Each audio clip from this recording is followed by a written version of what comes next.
L'État et la région Sud réunis pour la 3e COP régionale de la planification écologique. Manon Musica est avec nous en plateau pour en parler. Bonsoir Manon. Bonsoir Jean. Vous étiez présente cet après-midi à l'hôtel de région pour assister à cette COP. Alors l'objectif principal de cette COP, c'est de trouver des solutions, bien sûr, et des actions concrètes pour lutter contre le réchauffement climatique.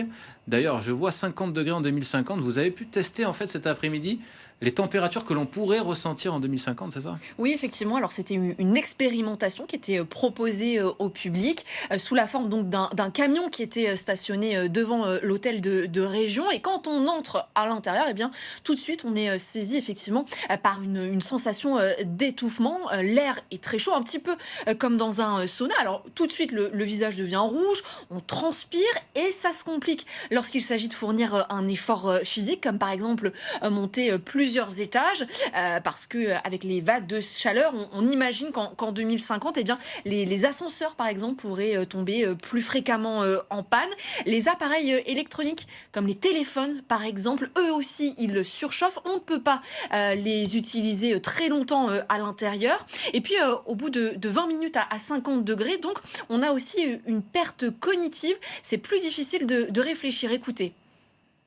Compliqué, je coule l'eau, j'arrive même plus à garder les lunettes tellement ça fait de la buée et j'ai du mal à me concentrer. Oui. Le cerveau qui est complètement ramolli, très gêné par la transpiration et besoin de relire 3 fois chaque consigne pour pouvoir faire les exercices. C'est oppressant, c'est énervant à force et on se dit pourquoi s'infliger en plus de réfléchir. Institute, avec l'accent s'il vous plaît, menée donc depuis 2 ans à travers une tournée partout en France. Et l'objectif, eh bien, c'est de sensibiliser, entre autres, les décideurs politiques.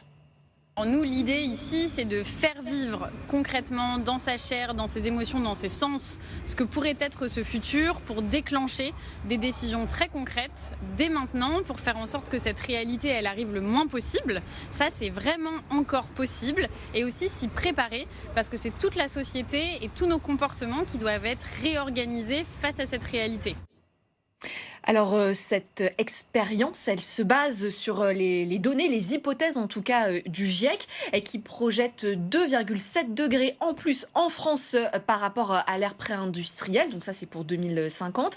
Ça veut dire quoi très concrètement? Ça veut dire des vagues de chaleur 5 fois plus nombreuses, mais aussi plus longues, de début juin jusqu'à mi-septembre, des nuits chaudes et donc aussi localement, on l'a vu, des pics de chaleur qui peuvent atteindre jusqu'à 48, voire même 50 degrés, comme dans cette expérimentation.